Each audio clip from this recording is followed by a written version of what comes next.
The Model 3 is the car that's really put Tesla on the map, and this revised version has been thoroughly updated.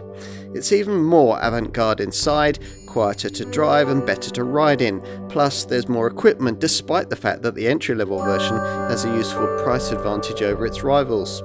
All Model 3s are in this form sleeker and more aerodynamic, helping EV mileage figures that have been gradually improving, with the range of the dual motor version being class leading. So, your next executive saloon? Middle managers who are early adopters of new technology should form an orderly queue.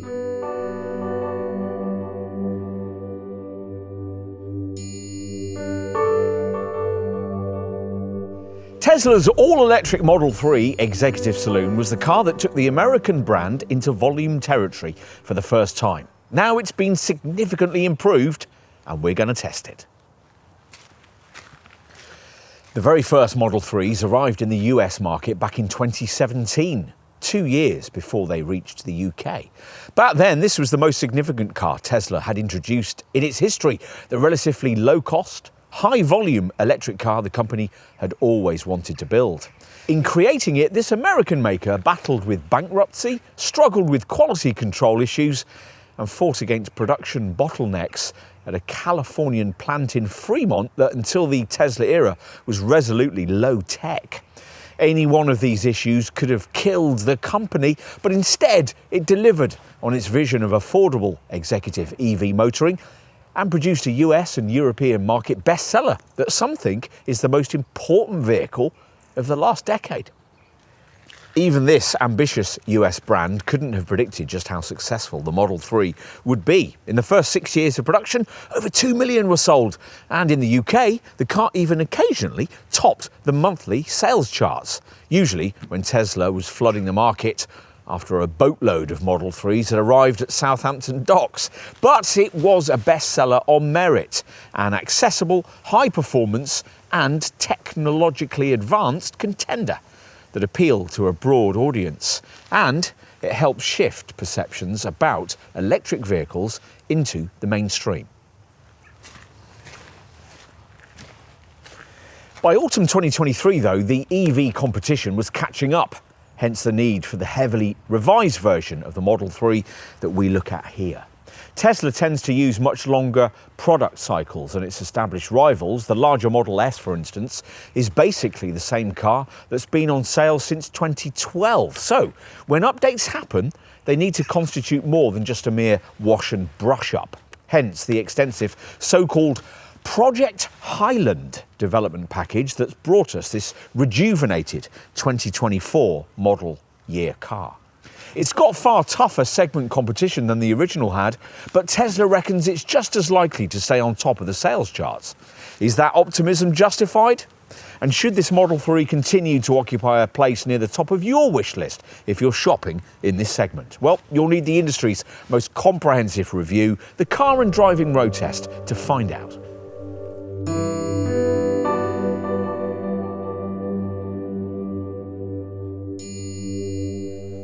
Even if you're used to EVs, getting behind the wheel of a Model 3 is an unusual experience, especially in the case of this updated version.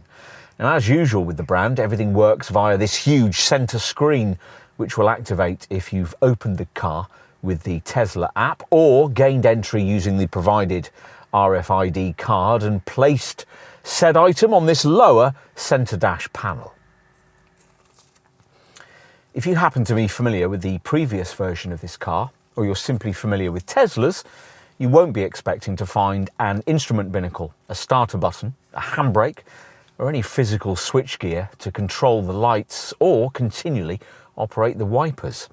This improved Model 3 goes further. Here, you don't get instrument stalks either, so there are no conventional indicators and no conventional gear stick, which might initially leave you confused as to how to instigate forward or reverse motion. It turns out that you do that by swiping up or down on a trackpad to the right of this central screen, which activates when you press the brake pedal. Now you're ready. But for what? Well, a more luxury-orientated driving experience for sure, and not only because of this higher quality cabin. Tesla listens to criticism and has used this Project Highland Model 3 update to improve the two main criticisms we made of the drive dynamics of this car at its original launch: a rather over-firm ride and questionable levels of refinement for an EV. Yes, the ride's still a little on the firm side, but updated suspension tuning means that it no longer feels quite as brittle over the really poor surfaces that used to throw up a few creaks and rattles in the old car. Those have largely been eradicated too. Unfortunately, the ride still can't be embellished with the kind of adaptive damping system that Tesla doesn't want to offer at this price point. While tweaking the wishbone front multi-link rear suspension, Tesla also took the opportunity to improve the suspension bushings, as well as enhancing this car's seals and sound-deadening materials. And the result, combined with the use of 360-degree acoustic glass, is a huge improvement in noise suppression. Apart from the different control layout, it's the main thing you'll notice coming to this car from its predecessor. The brand reckons that wind and ambient noise levels have been reduced by 30%. Impact noise, that's stones hitting the underside and so on, is down by 25%, and general road noise is down by 20%. All these claims seem entirely credible. Otherwise, things are much as before, or at least they are once you've got used to having to operate the indicators from these buttons on the left-hand wheel spoke. Getting rid of the usual wheel stalk and installing these must have seemed a very good idea to designers at Tesla's US HQ seeking further minimalisation. And in America, you'd probably adjust to the change in functionality quite quickly. But the US doesn't have that many roundabouts, and when traversing these in Blighty, you often find the left-hand wheel spoke isn't where you need it to be to press the buttons. As a result, you often end up not indicating and annoying other road users. It isn't this cabin's only ergonomic issue, but we'll return to that subject later. First though, you'll want to know that the mainstream Model 3 product lineup isn't much different to before, though it's worth noting that EV driving range has improved significantly compared to the last time we tested this car back in 2019. Things kick off with an entry-level rear-wheel drive single-motor version using a battery size of around 58 kilowatt hours and a rear axle electric motor generating 242 brake horsepower, which means 62 miles an hour in 5.8 seconds en route to 140. Driving range at this point in the lineup remains pretty modest by segment standards, now rated at 318 miles. The pricier alternative is the mid-level, long-range, dual-motor all-wheel drive variant we're trying here, which features a battery size of around 70 kilowatt hours. This more satisfying Model 3 has a second electric motor, the extra one mounted on the front axle, so creating the all-wheel drive format. Collectively, the two motors put out 346 brake horsepower, propelling the car really rather rapidly indeed to 62 miles an hour in 4.2 seconds en route to 145 miles an hour. Ignore these performance extremes and you might get somewhere close to this long-range dual-motor variant's quoted driving range figure of 390 miles, which is segment-leading. At the time of this test in early 2024, Tesla hadn't yet reintroduced the further lineup-topping performance version of this car, but we were expecting an updated version of that derivative to shortly follow, so we'll quickly brief you on the major things you need to know about that flagship variant later in this section. Here though, our main focus is on the mainstream Model 3s that almost all customers will want, which, as we've already suggested, should be quite quick enough for almost everyone. This Tesla's forward thrust is really well judged and linear. Unlike earlier EVs, it doesn't hurl itself at the horizon with sickening abandon, but there's still a very satisfying feeling of gathering urgency, and despite the prodigious 1.8-ton curb weight, there's always a crisp and instant response to the throttle for mid-range overtaking. That linearity of throttle travel is crucial. The sensitivity of your right foot, for instance, becomes of vital importance, replacing clutch pedal or paddle shift technique and coordination that users will be used to from previous combustion cars they might have owned. There's actually a whole new driving dynamic in play if you can be bothered to adjust yourself to it. For sure, it's strange not to have an engine note orally guiding you through your various driving tasks, but after a while in a Model 3, you might begin to find the absence of that soundtrack equally enriching, helping to focus your mind on things like steering feel, cornering angles, and the way the car is responding beneath you. At which point, what'll you feel here? Superbly accurate steering for a start. It's in a different league to what you get in larger Teslas, though still lacks the final, really feelsome element that's integral to a good European rack, such as you'd find, for instance, on a rival BMW i4. But Tesla's got close, and we remain impressed by just how much of a driver's car this fledgling brand has managed to produce in its first attempt at the mid-sized sports saloon genre. Even quite pricey larger EVs still lurch over speed humps, crash through potholes and shift their bulk uncertainly around through tighter corners at speed, but here there's little of that. In fact, if you somehow didn't know this was an electric vehicle, you'd be unlikely to guess the fact from the way it rides the bumps or takes the turns. When cornering quickly, you're certainly aware of this car's extra battery weight, your senses heightened by the required slightly higher seating position, but outside of a racetrack it really isn't much of an issue, thanks to that low centre of gravity and a near perfect 48 to 52 front to rear percentage weight distribution. In this dual motor version, things are even better. Here the two drive units are programmed to constantly shift power from front to rear to keep each motor in its power and efficiency sweet spot, with one motor geared for quick acceleration and the other tuned for efficient high-speed cruising. So effective is this whole setup that the normal penalty for extra weight, the potential reduction you'd expect in operating range, has been easily overcome. What else? Well, interestingly, Tesla doesn't believe in giving its drivers the plethora of different driving modes you'll find on obvious rivals. This revised Model 3 even loses the original car's two selectable brake regeneration modes. Apparently, brake regen's now been set on maximum all the time, and to be fair, the energy recuperation system seems well judged, as is the feeling you get through the brake pedal, less grabby, more natural feeling than in most competitors. As well as lacking brake regen modes, you do without conventional drive settings too.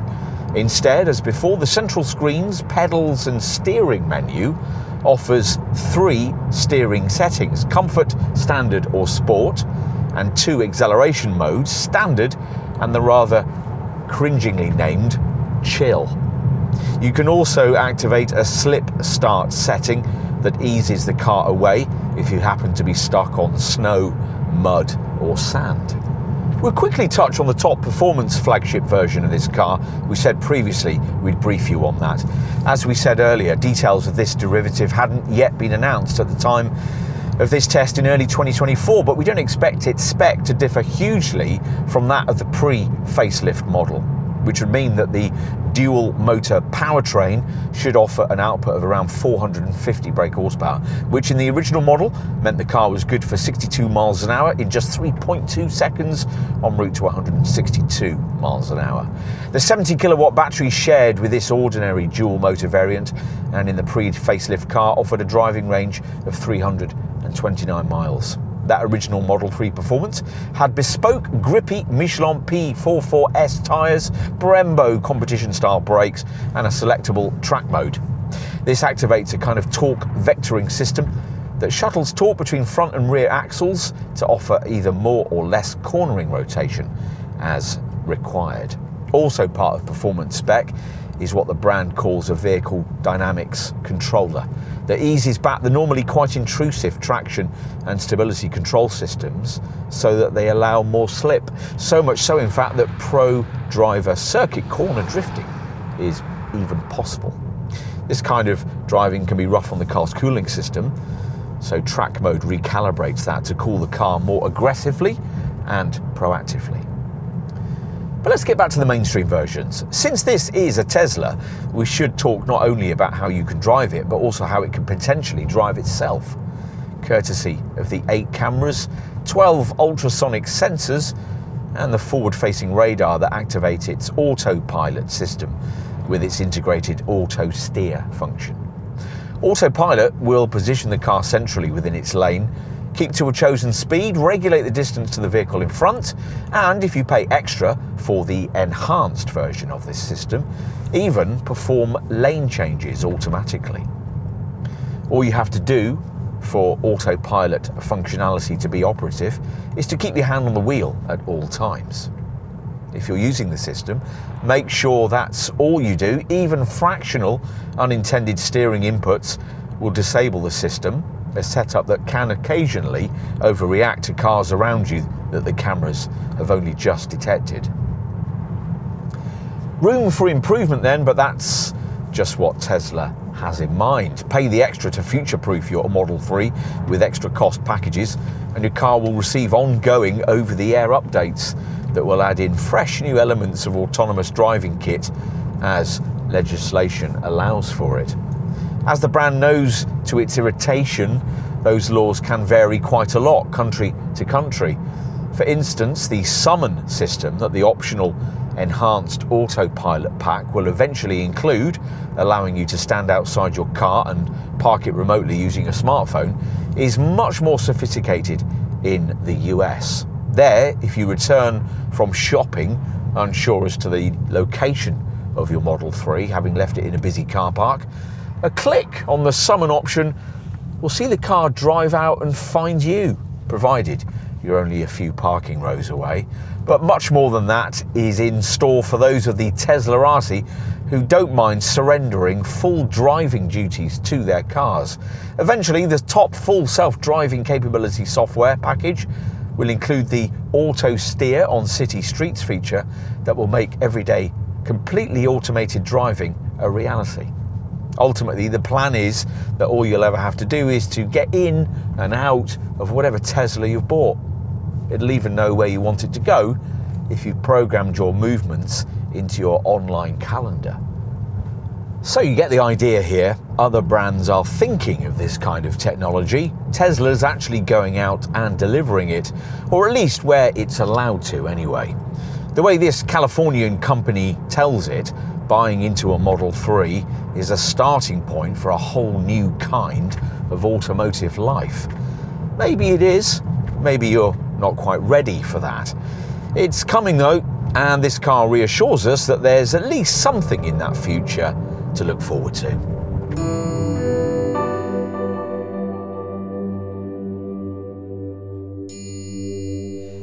It's a mark of Tesla's brand identity that even someone unacquainted with EVs would probably recognise this car's maker. They might perhaps be less likely to recognise it as a Model 3, though on closer inspection, the cues are quite distinct, though still very much EV orientated. Tesla says that the key difference with this evolved Model 3 lies with its sleeker exterior design, which sees sharper body lines and aero-optimised surfaces, reduce drag, improve wind noise and increase range. The changes made in those areas aren't really very evident here at the side, where the only real update lies with these redesigned wheels shod with range-optimised tyres and available in mainstream models in 18-inch form as standard, which is what we have here, with larger mileage-sapping 19-inch rims being optional. As before, this Model 3 is a saloon, breaking from the hatchback body configuration of other current Tesla cars and continuing to measure in at 4.7 metres long, fractionally more than a BMW 3 Series. From this profile perspective, you notice the short bonnet, facilitated by the skateboard-style chassis that locates the drivetrain and the batteries as low as possible in the car, enhancing interior space and lowering the centre of gravity. 𝗙cie will notice a lower waistline than that of the larger Model S, but an almost equally large glass area with even more glass overhead, courtesy of a standard two-piece panoramic roof, embellishing a high arching roofline that means you're unlikely to lose this car in a crowded parking lot. A mid-level crease line flows above the flush-fitting door handles with a shorter, higher one emphasising the rear haunches, plus a lower crease separates the wheel arches. As far as this Project Highland update package is concerned, though, the major changes feature here at the front, where the headlamps have been completely restyled, incorporating these slim daytime running light strips. These frowning headlights are now powerful enough to mean that there's no need for the separate front fog lamps that were previously fitted. So those have been removed, allowing the bumper to be reshaped in a quest for the greater aerodynamic efficiency that's so crucial for an EV. Helped by the low nose, the result is that this upgraded Model 3 now has the lowest absolute drag of any Tesla, just 0.219 CD. It was 0.23 CD before. And as before, unlike most of its rivals, Tesla sees no need for a front grille or any pretense at one. From almost any angle, this car continues to look more like a hatch than a saloon, including from the rear. It's certainly very Model S-like, and as with that car, Tesla's mounted the charging flap neatly in the near-side rear light cluster. Those clusters have also been restyled. They now feature super bright colours and a C-shaped graphic, and are integrated into a boot lid that now features Tesla lettering rather than the previous brand badge. But as usual, what's more important is what you can't see. Unlike the larger Model S, which is made almost entirely of aluminium, the Model 3 restricts its use of that lighter weight material to the bonnet, boot, doors and roof. The rest of the structure consists primarily of high-strength steel. Right, time to check out the cabin. Now, a little disappointingly, the door handles are conventional rather than automatically popping out to greet you as they do with larger Teslas. As before, the brand seems determined to make owners and users operate the car using their provided app. Once that's been downloaded to your phone, you can unlock the car and have it ready to drive via your handset. Without the app in operation, you've to faff about with this easily mislaid RFID card and try and place it on this B-pillar touch sensor, which is difficult to locate in the day and almost impossible to find at night. Either way, to operate the door, you press on the larger part of the door release.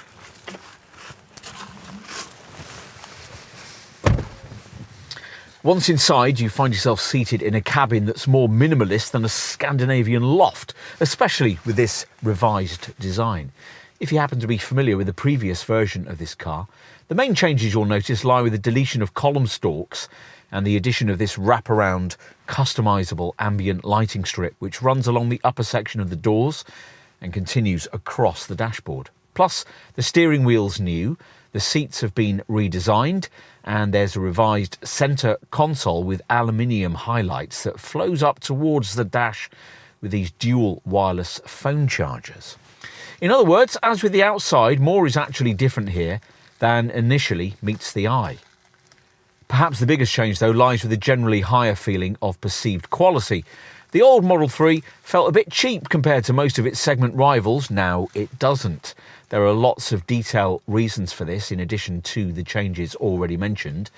You can now personalise the top panel of the dashboard with inserts in a different colour or material. We've got a grey textured fabric here. And the cup holders have gained a sliding lid. There's also smarter door trim, textile with the base model and a suede finish with this dual motor variant. For us, though, the crucial change is that everything feels that bit more solidly screwed together.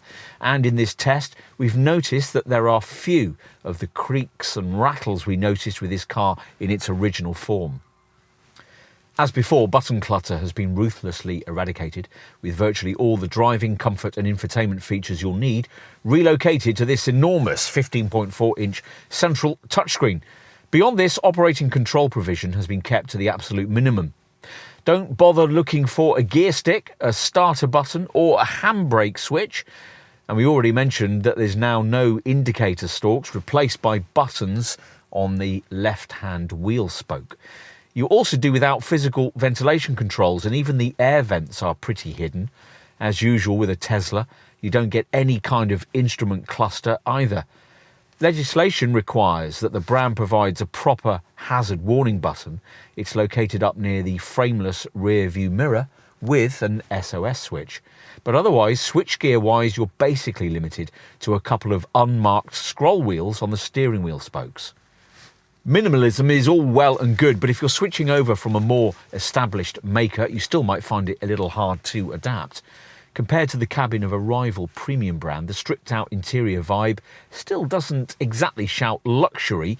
Neither does the shiny finish of the vegan leather upholstery in practically bleached white in this particular instance. As for Tesla's curious insistence on displaying the usual driving instruments on the nearer third of the central touchscreen, well, in our view, that would be fine if this layout were supplemented by a head-up display. But you can't have that, so you've constantly to be flicking your eyes away from the road and looking at the monitor.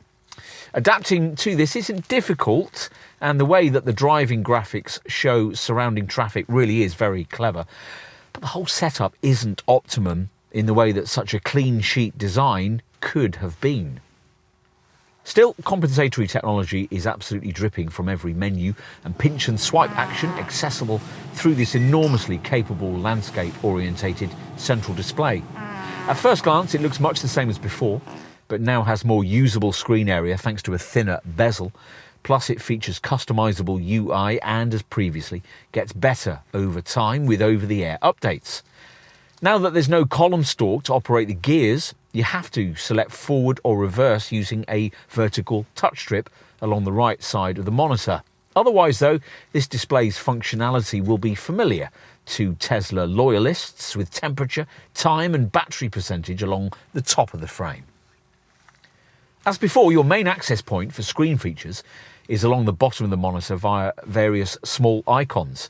Earlier we mentioned the lack of physical ventilation controls. Instead, you have to touch this tiny lower screen climate icon to bring up a climate menu, which requires far too much attention away from the road, a continual theme with this cabin design. There's the same problem when you want to properly operate the wipers. The virtual buttons for these, like those for the lights, are amongst the myriad of other things that sit in submenus behind this screen's lower right-hand car button. You'll need the controls part of this car section for lights and wipers, and the pedals and steering section for driving and steering modes. Eventually you'll get used to this, but it's never really ideal, and fumbling about on the screen to turn on the wipers in a sudden downpour is a real pest, and in our view, potentially dangerous. You'll also need screen menus to operate basic things like the mirrors, the seats, the steering column adjustment, and even to open the glove box. On the other hand, as before, there's lots about this Tesla monitor that we really like. For instance, the clever camera setup that can also stay on when you're driving for better all-round vision. The music system, designed to function with a Spotify-style online music library that can locate any track or artist you care to name. And the arcade games that allow you to play away to your heart's content when the car is stationary. We like Skyforce Reloaded.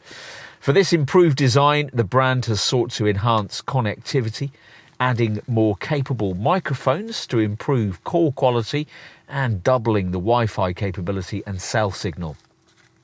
The company's improved the audio system as well, the 9-speaker setup with a bass variant enhanced to a 17-speaker system with dual subwoofers and amplifiers in this dual-motor long-range derivative.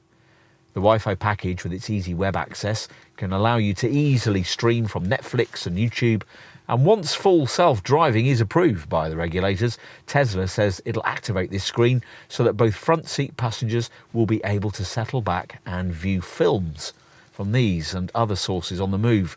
Plus, there's still no better navigation system than that you get in the Tesla. Thanks to a 4G Google Maps connection, it can show you traffic build-up points and Google Earth images.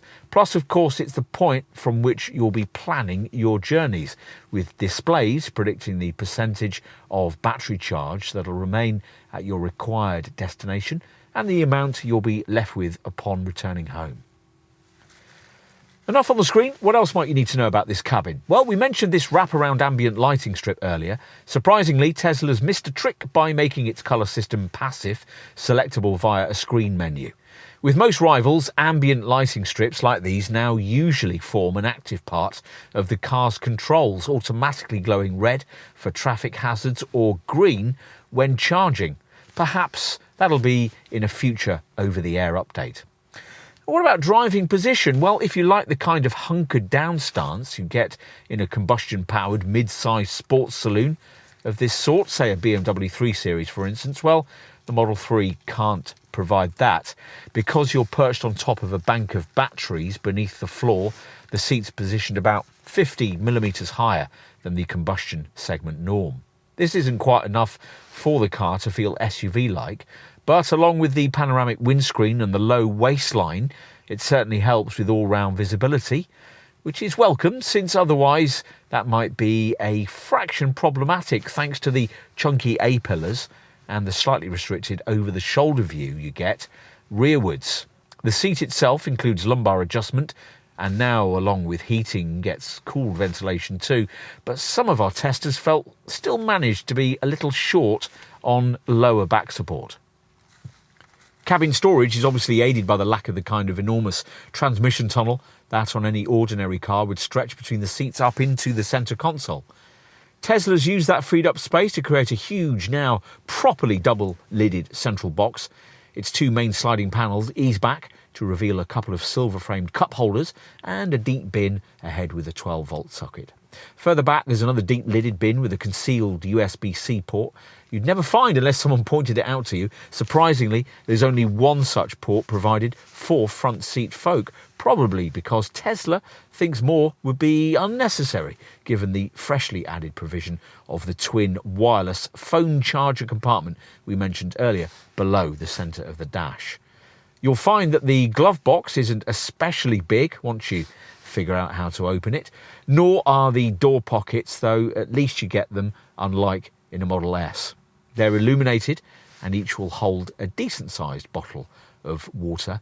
Tesla doesn't seem to have anything against sun visors because conventional ones are retained here, complete with these lovely two-piece magnetic strips that fit over the integrated mirrors, the vanity light activating as you pull away the bottom part. OK, time to take a look in the back. Now, a relatively long wheelbase by class standards should help here.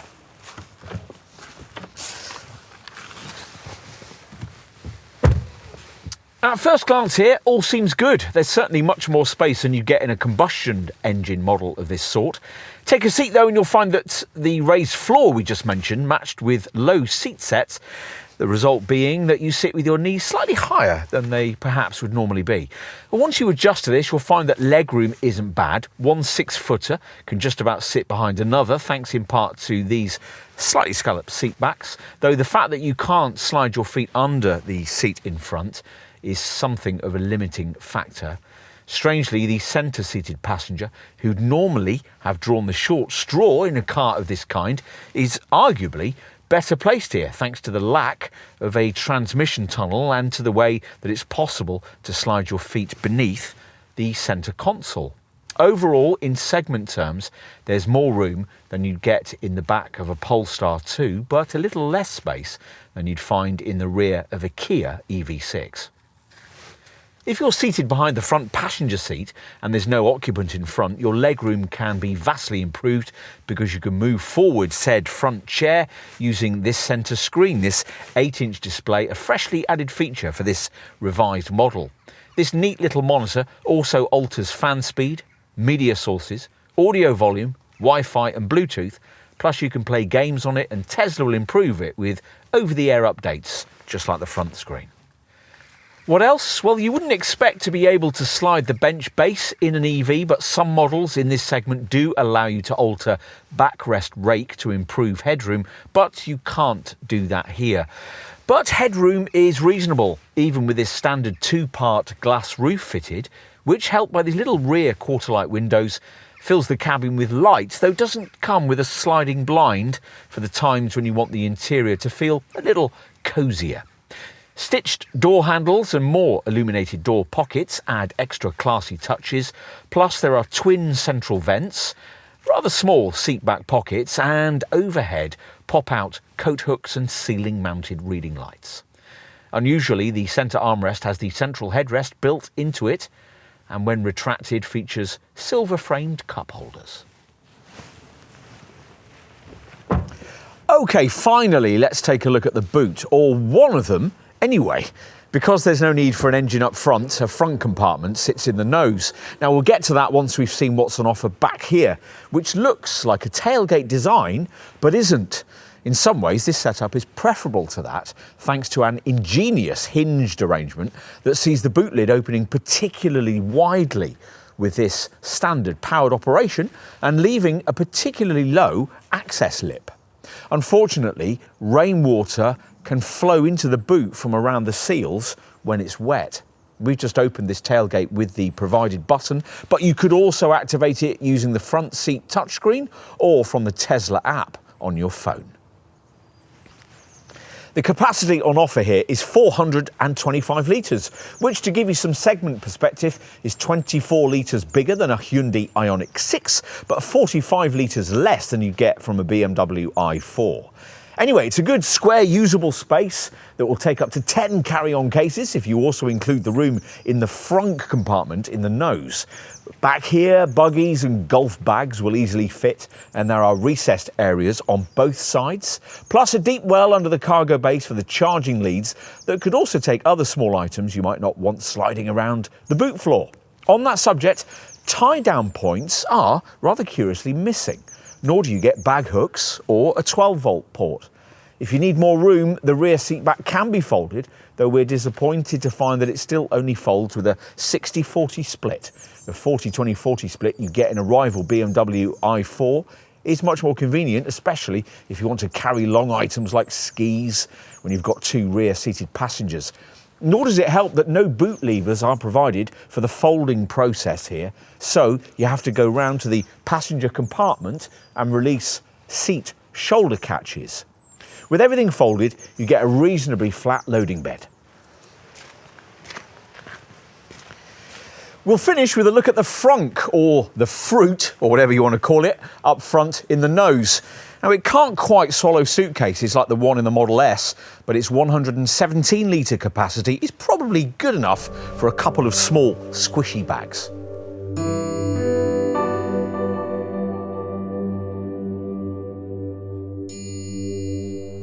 We've consistently been told by makers of EVs that as the electric market grows, so economies of scale will make battery-powered cars more affordable. Yet the evidence suggests the opposite as EV prices rise. Hardly surprising that at the time of this test, in early, chilly 2024, EV sales in the UK were slipping badly.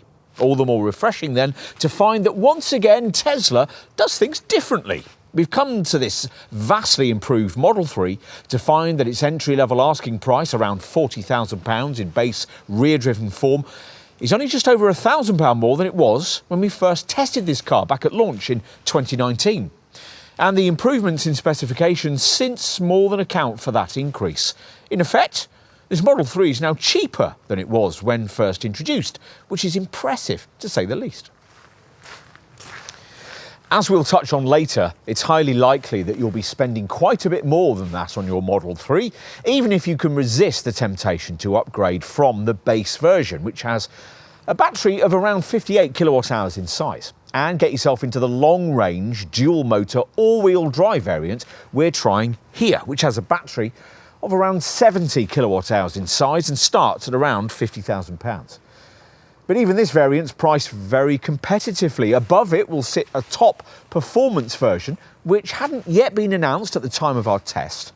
outright pricing, of course, is becoming less and less relevant these days, especially for EVs, which are usually acquired with some kind of finance. As we filmed this test, Tesla was offering a PCP option at £595 a month for a base rear-driven Model 3 over 48 months and 10,000 miles a year, based around a £6,000 down payment with APR at 9%. To give you some competitor perspective, that's just over £100 a month more than an equivalent Hyundai Ioniq 6 acquired under similar terms. Under the same terms, this dual-motor long-range Model 3 will cost you £803 a month. Obviously, you can get these figures down considerably with higher down payments up front, but they're still not particularly competitive compared to PCP schemes offered by some direct rivals. Before we get on to those rivals, a quick Tesla comparison perspective. Many potential Model 3 customers are going to be choosing between this Model 3 Saloon and the brand's alternative, almost identically engineered Model Y 5-door crossover. As we filmed, prices for the rear-driven Model Y were starting from around £45,000, so around £5,000 more than a base Model 3, while for the dual-motor long-range Model Y, as we filmed, you'd be looking at around £53,000, so around £3,000 more than this Model 3. In other words, there's a significant premium for the SUV body shape.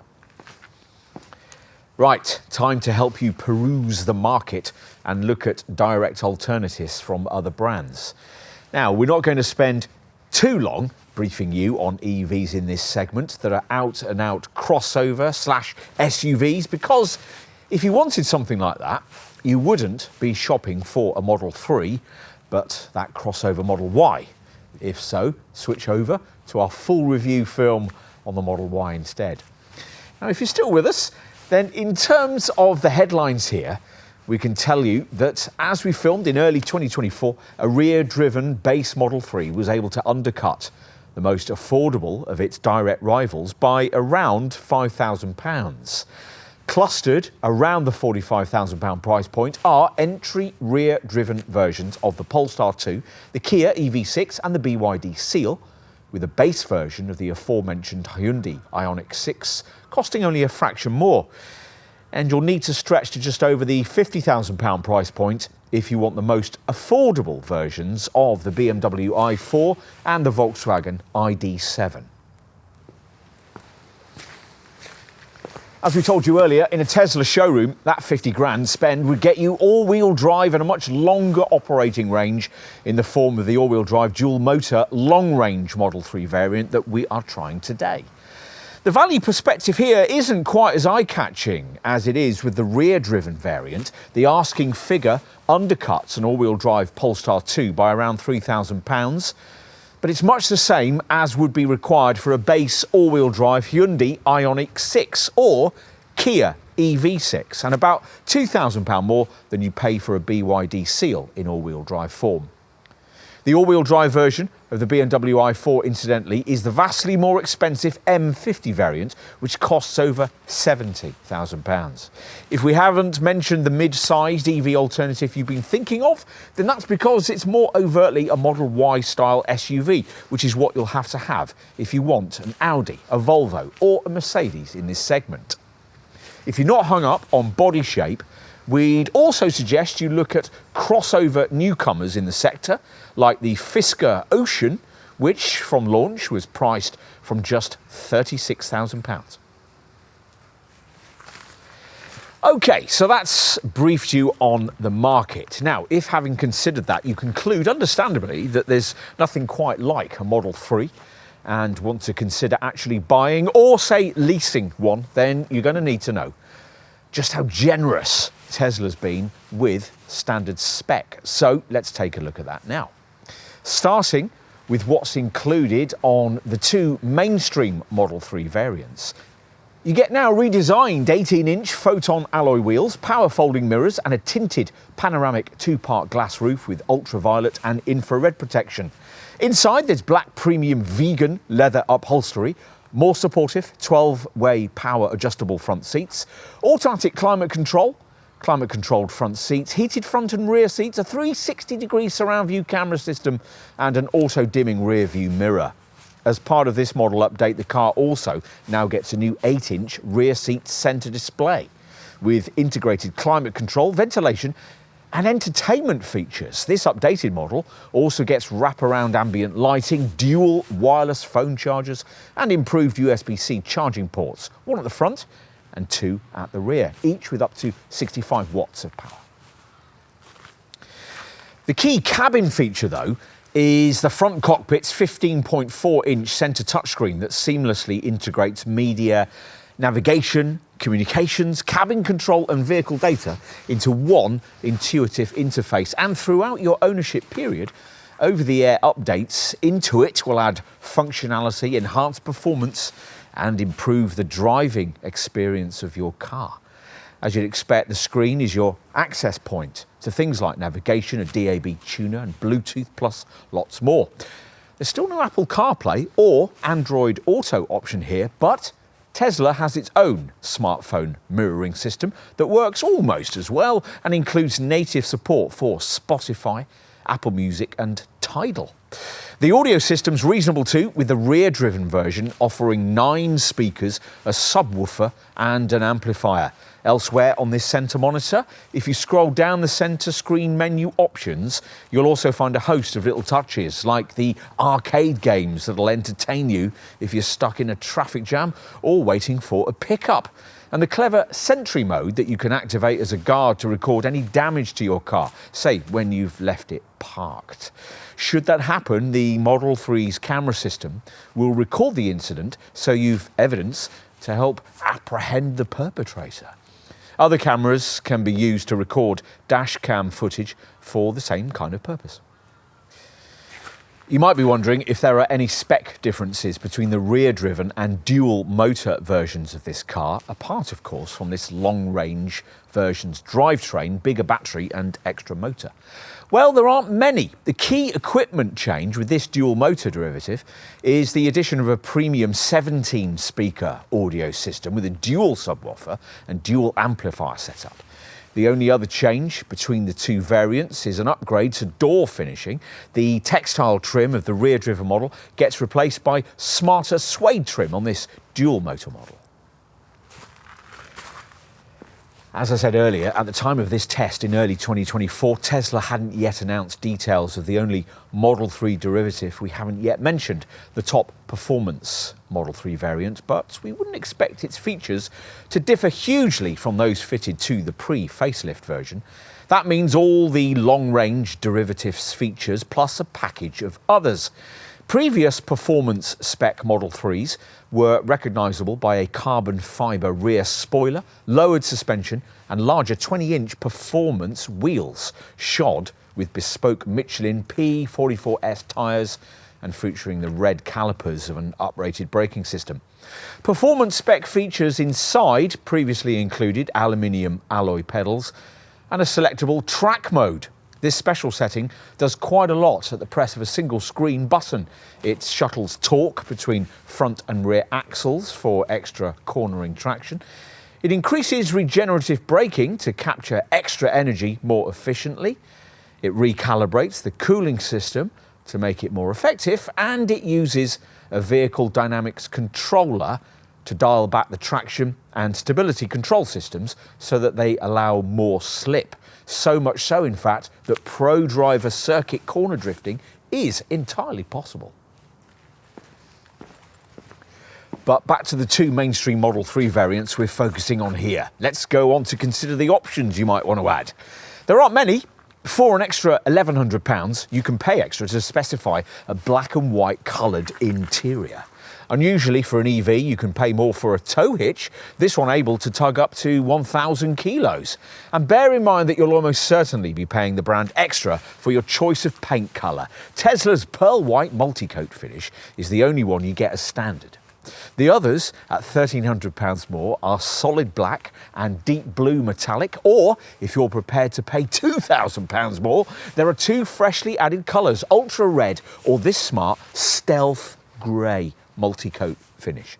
There are no other bodywork shades available. Tesla has begun to offer a bodywork wrapping service for new Model 3s in the USA, but you can't have that here yet.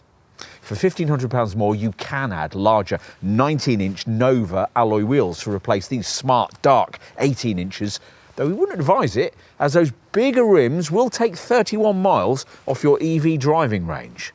If you're new to EVs, you might also want to get Tesla's branded wall connector for your garage. This offers charging speeds of up to 44 miles of range per hour, has a 7.3 metre cable and costs £475, excluding installation. We normally finish this section of these reviews by talking about safety. As this car's 5-star rating from Euro NCAP suggests, all the passive stuff's well covered.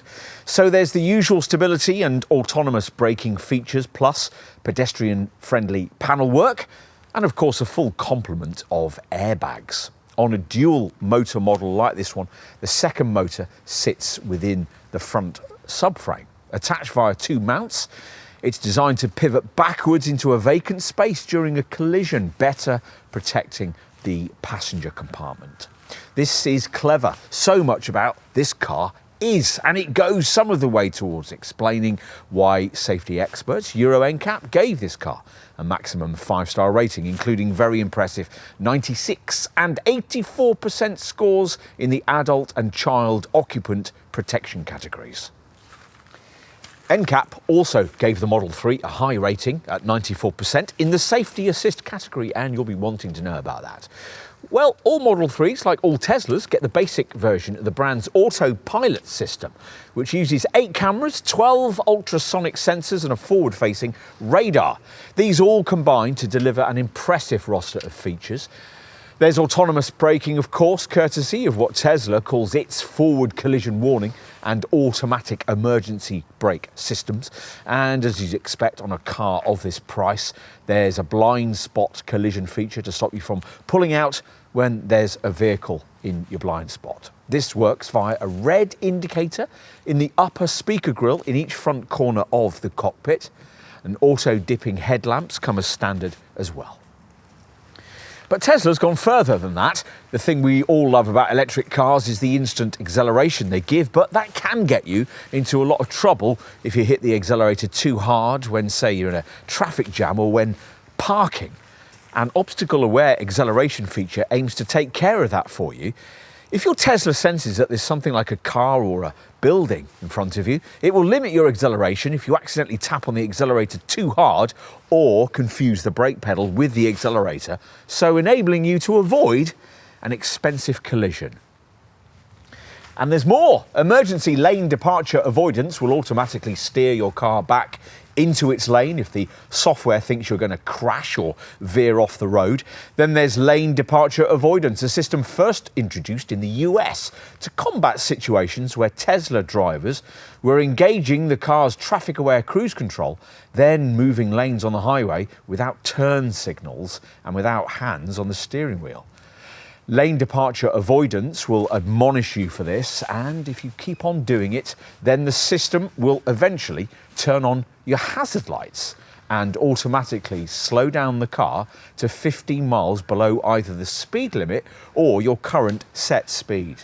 This feature can be turned on or off at will and works between speeds of 25 and 90 miles an hour. If you want more, then you'll need to invest another £3,400 in the enhanced autopilot option Tesla offers. You get what the brand calls full self-driving capability as part of this, with initially 2 key features. First, your Model 3 will navigate using the autopilot system, which will give you automatic driving from motorway on-ramp to off-ramp, including interchanges and overtaking slower cars. Second, there's an auto lane change feature that gives you automatic motorway lane changes. Just flick the indicator in the direction you want to go, and once the camera system's given you the all clear, you're automatically steered over into the next lane. Buy into the enhanced autopilot package, and in the near future, over-the-air updates will add further clever features to it. You'll get an auto park system that'll help you identify a parallel or perpendicular space, then steer your Tesla into it. and a summon feature that'll allow you to park your car using your smartphone while standing outside it, as you might want to do if, say, you're trying to get into a very narrow space. If you really want to blow the budget on futuristic drive tech, Tesla will also sell you its full self-driving capability package for a cool extra spend of £6,800. As we filmed, all that considerable spend delivered was a traffic light and stop sign control feature, but for the future, UK legislation permitting. If your Model 3's been fitted with this top package, Tesla will add to it further functionality that will give your car a degree of automatic driving capability on city streets. You may also be able to add the brand's enhanced summon feature, which will allow your Model 3 to come and find you in a car park if you're a few rows away and can't remember where you put it. Brilliant.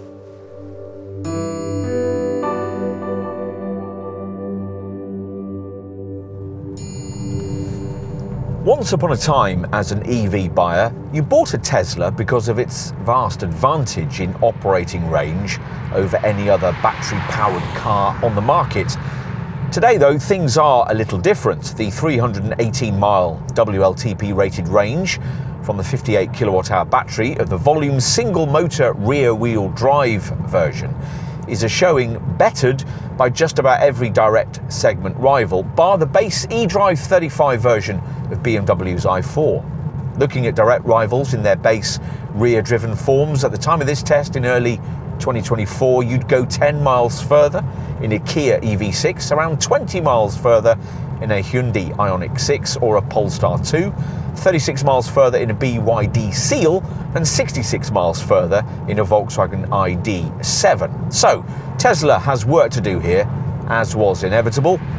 The opposition has caught up. Switch your attention to a pricier dual-motor all-wheel drive Model 3 like this one though, and Tesla's original EV range advantage still remains. The standard dual-motor variant we're trying here manages a 390-mile WLTP rated reading from its 70 kilowatt-hour battery pack. That's 42 miles more than when we last tested it back in 2019.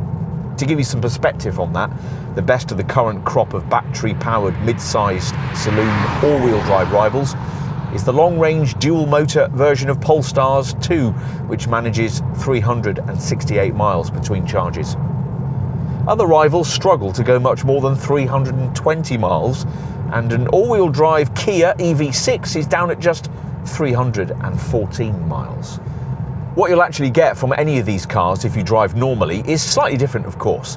If you want a rule of thumb, think in terms of around 270 miles from a single-motor rear-wheel drive version, which you can expect to average around 3.7 miles per kilowatt-hour in regular real-world use. Think maybe around 320 miles in mixed real-world use from a dual-motor variant like this, though we're perfectly prepared to believe that you could improve upon that figure by up to 20% with a little driving care. We've been getting around 4.4 miles per kilowatt-hour from this dual-motor model during this test. That figure would of course be a lot better if, like virtually all EVs, this one wasn't weighed down like the proverbial brick by its huge battery. In this case, the total curb weight is 1,828 kilos. Even if you stick to the single-motor rear-wheel drive version, there's still a compelling reason to choose a Model 3 over an EV from another brand, and it'll be obvious when the time comes to pull back the neatly disguised panel around the near-side rear light cluster and replenish your battery power. We'll get to that unique selling point in a moment, but first let's cover public DC charging speeds. Though there's quite a difference in battery size between the rear-driven and dual-motor models, both charge in about the same time, 10 to 80% in about 25 minutes. Because the rear-wheel drive version's 58 kilowatt-hour battery can only charge at up to 170 kilowatt-hours, while this dual-motor variant charges at up to 250 kilowatts.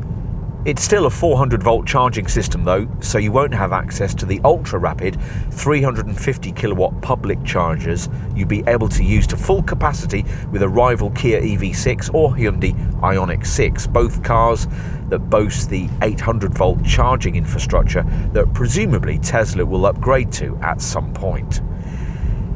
At present, the company thinks this step to be unnecessary, and they could be right, as it is a fast DC public charging point would add around 150 miles of driving range to your Model 3 every 30 minutes, which will probably be a sufficiently fast level of replenishment for most owners. Now to that unique selling point. This US brand is the only manufacturer that's had the guts to put itself on the line by going out and creating its own exclusive high-power charging network, the Tesla Supercharger Network, which now features over 1,000 charging points spread across over 100 locations throughout the UK. Venture abroad and you'll find over 12,000 supercharger locations in Europe. In Britain, the most southerly supercharger site location is at Lifton in Devon, and the most northerly one is at Aviemore in Scotland. Each of these sites are only accessible to Tesla drivers. On top of that, there are the superchargers fitted in the brand's dealer network, and the company has installed a further 550 less powerful but still very useful so-called destination chargers in clubs, hotels and other public locations around the country, also exclusive to Tesla drivers, and there to charge your car over a few hours. In other words, if you drive a Model 3 or any other Tesla, you're far more likely to be able to undertake a longer trip with mid-journey charging at a convenient point than you would be if you bought a different EV from another mainstream or premium brand. That's a crucial advantage, particularly with the current patchy state of the European public EV charging infrastructure. Especially as this Tesla can also be recharged at nearly all the other places other makers' electric vehicles can plug in, or absolutely all of them if you purchase the optional 𝗙់𝗹𝗹𝞶 adapter your Tesla Centre can sell you. Earlier Tesla models which lacked the necessary CCS adapter couldn't do this. In terms of other charging stations, your best bet is to find one of the 150 kilowatt Ionity charging points, but there still aren't as many of those across the UK as perhaps there should be. Websites like ZapMap are good for helping you find your nearest public charger, or you can use your Model 3's infotainment screen to organise your journey between charge stations. Fortunately, most of your charging with this car will be done at home once you've had fitted the 7.4 kilowatt wall box that you couldn't really own this car without. Home charging with this from empty to full takes 9 hours 15 minutes with the 58 kilowatt hour rear driven model, or 12 hours with this 70 kilowatt hour dual motor version. That works out to around 37 miles of range for each hour of charging. Either way, this all means that the usual EV manufacturer claim of full overnight charging is only just about justified and won't add up at all if you happen to have a late night and an early start. For reference, if you connected this Model 3 up to an ordinary household 3-pin socket, it would take the best part of 2 days to charge itself from empty. At the other extreme, if your property has a 3-phase supply and you can fit an 11 kilowatt wall box, you'll be able to recharge your Model 3 from empty to full in about 8 hours. If a normal wall box will suffice, Tesla will sell you its own branded wall connector for your garage, which offers charging speeds of up to 44 miles of range per hour, has a 7.3 metre cable and costs £475, excluding installation. When it comes to home charging, there's still complexity around the best charging hardware to choose and who's eligible for a government grant. And obviously the costs can vary depending on the distance from your main meter to the charger and other factors. There's lots of advice out there, of course, to guide you. We consulted plugmein.com, who offer customers everything from choice of charger to installation and ongoing maintenance. They've advised us that even with increased energy prices, the cost of running an EV and charging it at home on a dedicated tariff is still only around half the cost of running your previous petrol or diesel car. If you don't charge at home, the story's very different. Some DC public chargers, even Tesla superchargers, can be just as or even more expensive as filling up with petrol. But let's assume you're charging primarily from home, using an average energy rate of 30 pence per kilowatt hour as a guide. Fully charging the base 58 kilowatt hour rear wheel drive variant will cost you around £18. Think just over £20 for this dual motor model, though these figures would of course reduce if you charged using an EV specific energy tariff. Obviously you can keep costs down by sticking to off-peak energy rates, and setting charging times to do this can of course be done via the car's centre screen, via a dedicated charging section, or of course by the Tesla app. The same app can also allow you to preset the climate in your car before you reach it, so you don't have to strain the battery with a big initial need for cabin heating or cooling when you get in. And the app can quickly tell you where to find nearby Tesla supercharging and destination charging locations. It'd be even better, of course, if you were able to charge up using solar energy generated from panels on the roof of your house. If your home has these solar charging panels that work with a photovoltaic system, the car can be set to charge preferentially using sunlight-sourced electricity, and can even be set to charge in line with forecast phases of sunshine. Tesla makes solar panels, by the way, and can also provide a Powerwall home battery, which the last time we looked cost an extra £6,350 to conveniently store all the energy that any brand of solar panelling will produce. If you're new to EVs, you might be slightly put off by all the potential charging issues, but then again, you might not. After all, it's quite unlikely that a typical Model 3 owner will be running this Tesla as an only car. And we're perfectly aware that the average person's daily round-trip commute is about a tenth of the operating range of this Tesla. Ah yes, range, we're back to that. Other EVs provide almost endless driver tools for maximising this, things like efficiency modes, eco settings, and primarily a proliferation of brake regeneration options aimed at allowing you to either reduce or increase the amount of energy harvested as you slow the car. There's little of that here. It's surprising that Tesla doesn't feel the need to involve the driver more in the energy harvesting process. There is of course a regenerative braking system, but here it works automatically, allowing the powertrain to reclaim spent energy as you cruise, slow or stop. As you take your foot off the accelerator, the electric motors work in reverse, becoming generators of electricity to recharge the battery. In fact, on a hilly road, it's possible to gain much of the energy you used going uphill through regenerative braking on the way down.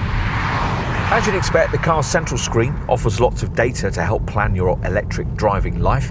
We've already mentioned how both this monitor and the associated app can brief you on your plug-in program and on charging locations. And of course, there are the usual real-time battery status readouts. But your Model 3 can certainly be a lot more proactive than that. Put a destination into the navigation system and it will helpfully tell you the proportion of battery charge you'll still have when you reach where you're going, and the proportion you'll have when you arrive back home. If the destination you've chosen can't be reached with the driving range you have available, then charging points along the route will be selected for you. Once you set off, the calculations continue based on your driving style, so you'll be advised if, for example, you're cruising at too fast a speed to reach your destination on the charge available. What else might you need to know? Maybe you'll be interested in the fact that as an EV vehicle owner, until 2025 you'll be exempt from London congestion and ULEZ charge, and also until that date you won't pay VED car tax, and benefit in kind taxation will be at a super low 2%. At the time of this test in early 2024, that BIK tax figure saw 20% taxpayers levied at £160 a year, while 40% taxpayers were BIK levied at £320 a year. As for ownership peace of mind, well, the Tesla warranty, 4 years and 50,000 miles, has pluses and minuses compared to the usual 3-year or 60,000 mile packages offered by obvious rivals. It's a bit slow on the mileage side, but it covers you against most faults. And as usual with an EV, the battery and drive unit get their own warranty. Here it's an 8-year package that lasts for 100,000 miles with the rear-wheel drive variant, or 120,000 miles with this dual motor derivative. Either way, the package guarantees a minimum 70% retention of battery capacity throughout the planned duration. Achieving that figure is unlikely to be an issue, as Tesla has an excellent reputation for battery longevity. Maintenance is obviously more straightforward than it would be for a combustion engined model. An electric vehicle does, after all, have about 20% fewer moving parts. There's no fuel tank, no exhaust system, and obviously no internal combustion engine. You wouldn't think that, though, to look at the service intervals needed by some of this car's direct rivals. With the Model 3, no annual service is required. Owners only need to bring their cars in to check certain components at specific intervals. Tesla doesn't state when these should be. The car will inform you if it needs attention. However, the brand recommends checking the brake fluid and the interior air filter every 2 years. Over-the-air updates and remote diagnostics will help make some smaller maintenance jobs easier to carry out, and Tesla's mobile service technicians are also there to make your ownership life more convenient. There's a service section of the center screen's car menu which briefs you on tyre pressures and allows you to integrate a provided car wash mode. Less good news is found when it comes to insurance group ratings for this Model 3. The base rear-wheel drive version is rated right up at Group 48, while this dual motor version rates at a top-of-the-shop Group 50, which is ludicrous. Brokers, it seems, don't like electric cars. They're afraid of the cost of replacing the complex drive system after a complete wreck. It also seems that they particularly don't like Teslas. For comparison, a BMW i4 rates from Group 36. When we consulted industry sources, we were told that this differential was down to the poor U rating that Tesla's received for this design's standard of security. It was judged by industry testers 𝗙će Research to only offer basic levels of protection for vehicle security, with low scores achieved by a number of integrated security systems, including the fitment and effectiveness of alarms, immobilizers, double locking systems, and wheel locking. None of this seems to have been addressed as part of this product update, so those high insurance groupings remain. However, don't give up hope of relatively affordable cover. LV offer a specific package for EV drivers, and Tesla's negotiated a special deal with Direct Line that a lot of its owners use. Ultimately, though, you'll probably pay more to insure a Model 3 than would be the case with a direct rival. If you let Tesla guide you, you'll find that it won't be that much more. You might also expect gloomy news when it comes to the issue of residual values. EVs did, after all, used to sink like a stone in terms of depreciation. As the market's matured, though, things have improved. Independent experts are saying that both Model 3 variants should retain around 46 to 48% of its value over 3 years and 36,000 miles. That's not terrible, but it's nowhere near class leading. A rival BMW i4, for instance, holds on to around 47 to 54% of its initial asking price over the same period. Though, to be fair, an i4 is quite a bit pricier to buy in the first place. A Polestar 2, closer in price to a Model 3, holds on to about 48 to 53% in the same period. What about the green issues? Well, some in the green lobby get very angry about the whole pure electric car, zero emissions ethos, reckoning that this ignores the well-to-wheel demands of supplying the electricity that powers cars of this kind. We'd respond by pointing out that these people usually completely overlook the fact that CO2 figures for conventional cars fail to take into account the logistical cost of getting fuel to the pump. Still, if you're one of those enviro-conscious folk, We'll tell you that using a well-to-wheels calculation based on typical use of the UK's energy grid, taking an average UK grid CO2 contribution of 367 grams per kilowatt. The burden of filling your batteries in this car would result in a theoretical 79 grams per kilometre of CO2 being released into the atmosphere. That's certainly good, but some way from being completely green. Which is also a comment you could apply to electric vehicle engineering as a whole. Lithium-ion batteries aren't yet completely recyclable in the way that the fuel cells used in hydrogen-powered vehicles are. Currently, when EV vehicles are reaching the end of their lives, the batteries are being reused as electricity storage buffers. After that, though, they can't simply be scrapped because lithium ion has explosive elements.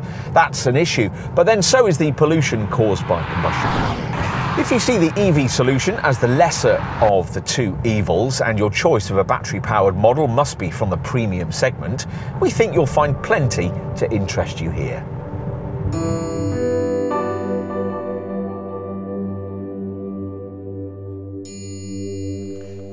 A lot of people have a lot to say about Tesla and its co-creator Elon Musk. Here, though, our job is to talk about the cars it makes, specifically this one, which to begin with caused the brand more headaches than any other in its history.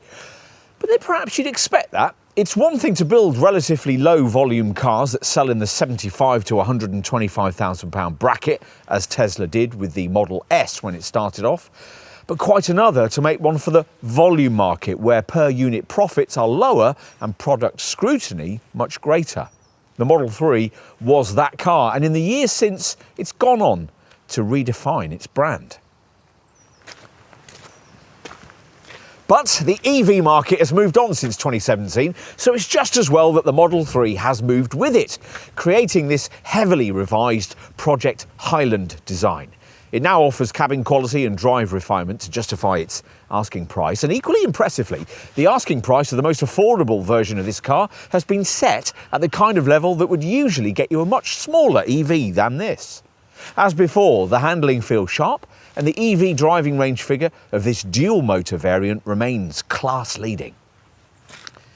Are there issues? Well, yes, a few. The driving range return of the entry-level rear-driven single-motor version remains disappointing, and we don't think that dispensing with column stalks has proved to be a very good idea. But you might like it. This is, after all, part of the futuristic avant-garde feel this car wants to champion. And in summary, well, if you didn't already want a Model 3, the improvements made here may not be enough to convince you over alternatives from more established brands. But if you've always hankered after one of these, then this update package will please you very much indeed. You'd still have to like the cool, pared-back image of the Model 3 to want one, and be forgiving of a few idiosyncrasies. But if none of that matters, then you'll find that what's on offer here is as significant as it's ambitious. You'd expect that from the car some said Tesla could never build, but it has, and you should try it.